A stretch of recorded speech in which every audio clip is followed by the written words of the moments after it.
So hi friends, welcome to Variety Track. So நம்ம வந்து பாத்தீங்கன்னா thermodynamicsல unit 1 okay. So unit 1ல நிறைய வீடியோ பார்த்துட்டு இருக்கோம். ஸோ அதில் இன்னைக்கு வந்து பார்த்தீங்கன்னா கான்ஸ்டன்ட் டெம்பரேச்சர் ப்ராசஸ் ஸோ இதை பற்றி தான் நம்ம இன்னைக்கு பார்க்க போகிறோம். அதுக்கு இன்னொரு நேம் இருக்குது, தட் இஸ் ஐசோதெர்மல் ப்ராசஸ். அதை ஐசோதெர்மல் ப்ராசஸ்ன்னு சொல்லுவாங்க. கான்ஸ்டன்ட் டெம்பரேச்சர் ப்ராசஸ்னா that is temperature is equal to constant. Temperature வந்து நமக்கு கான்ஸ்டன்டாக இருக்கும், அதுதான் வந்து கான்ஸ்டன்ட் டெம்பரேச்சர் ப்ராசஸ்ன்னு சொல்கிறாங்க. ஸோ இதுக்கு ஃபர்ஸ்ட் ஒரு எக்ஸாம்பிளை விட நம்ம வந்து பிவி டயக்ராம் வரைய போகிறோம். அதுக்கப்புறம் PVT relation, pressure volume temperature relation, இந்த ரிலேஷன் என்னன்னு பார்க்க போகிறோம். ஸோ இது வந்து ப்ரெஷர் வால்யூம் டெம்பரேச்சர் ரிலேஷன், இந்த ரிலேஷன் பற்றி பார்க்க போகிறோம்.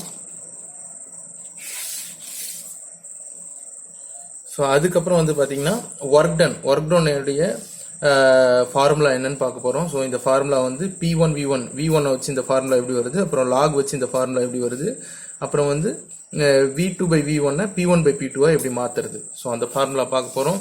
அடுத்தது இன்டர்னல் எனர்ஜி 0, அது எப்படின்னு பார்க்க போகிறோம். அடுத்தது கியூவோட வேல்யூ, கியூவோடைய formula P1V1 ln of V2/V1, இது எப்படி வந்துச்சு அப்படின்றத பார்க்கலாம். ஸோ இதை தான் நம்ம இன்னைக்கு வீடியோவில் கவர் பண்ண போகிறோம். ஸோ ஃபர்ஸ்ட் ஆஃப் ஆல் ஒரு எக்ஸாம்பிள் எடுத்துக்கலாம். இது வந்து ஒரு சிலிண்டர், ஸோ இது வந்து ஒரு பிஸ்டன், இது வந்து ஒரு பிஸ்டன், ஓகேவா. இதுக்குள்ளார கேஸ் இருக்குன்னு வச்சுக்கலாம்,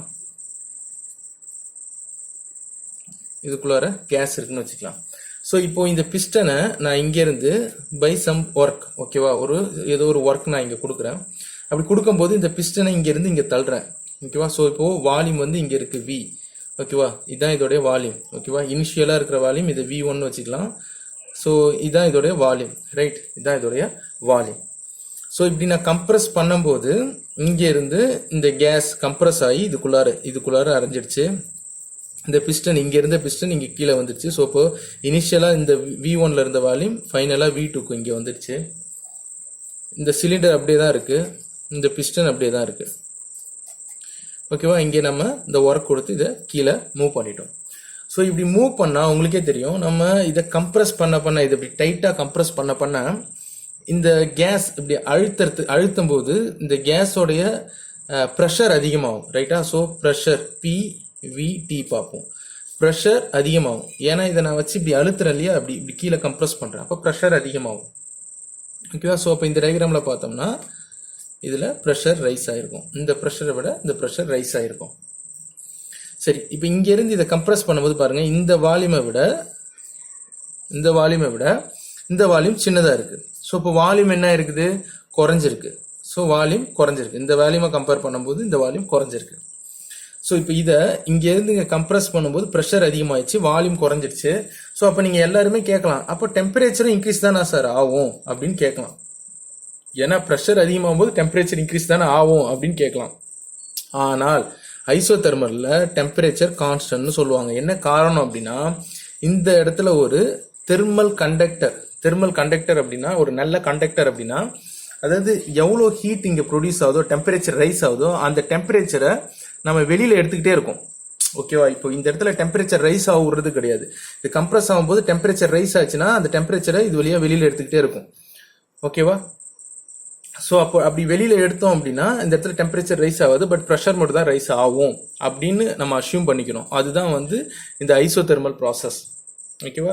ஸோ இப்போ ஃபார் எக்ஸாம்பிள் நல்ல தெர்மல் கண்டக்டர்னா காப்பர் வந்து நல்ல தெர்மல் கண்டக்டர். அதே நான் வந்து இங்கே ஒரு ஆஸ்பெஸ்டாஸ் போட்டோம்னா அது இன்சுலேஷன் மாதிரி ஆகிடும், இந்த டெம்பரேச்சர் வெளியில் எடுக்கவே முடியாது.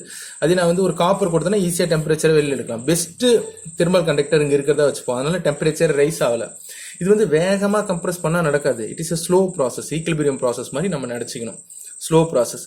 ஸோ அப்படி இருந்துச்சுன்னா டெம்பரேச்சர் கான்ஸ்டன்டாக இருக்கும் அப்படின்னு நம்ம நினச்சிக்கிறோம். இப்படி இருந்தால் மட்டும்தான் இது ஐசோதெர்மல் ப்ராசஸ். ஸோ அப்போ நான் முன்னாடி சொன்ன மாதிரி இதுக்கு பிவி டயக்ராம் எப்படி வரையலாம். ஃபர்ஸ்ட் இங்கே பெரிய வால்யூம்ல இருக்கு, இங்கேருந்து வால்யூம் போக போக என்னது, இந்த வால்யூமை விட இந்த வால்யூம் சின்னது, வால்யூம் போக போக குறையுது. அப்போ இங்கேருந்து இங்கே இழுக்கணும்.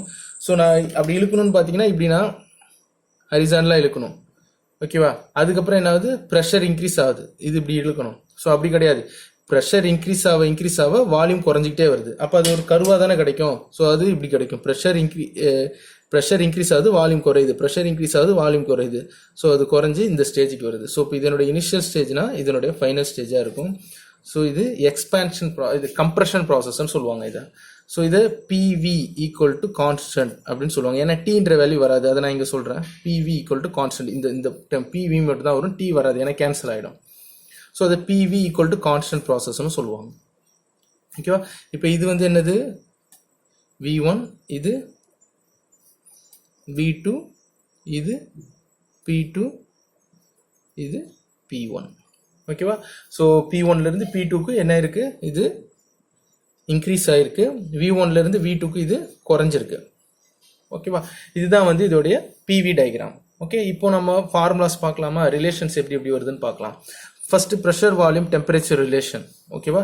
ஜென்ரல் கேஸ் ஈக்குவேஷன் நமக்கு என்ன சொல்லுது, ஜென்ரல் கேஸ் ஈக்குவேஷன் நம்ம என்ன சொல்கிறோம், P1 V1 by T1 equal to P2 V2 by T2.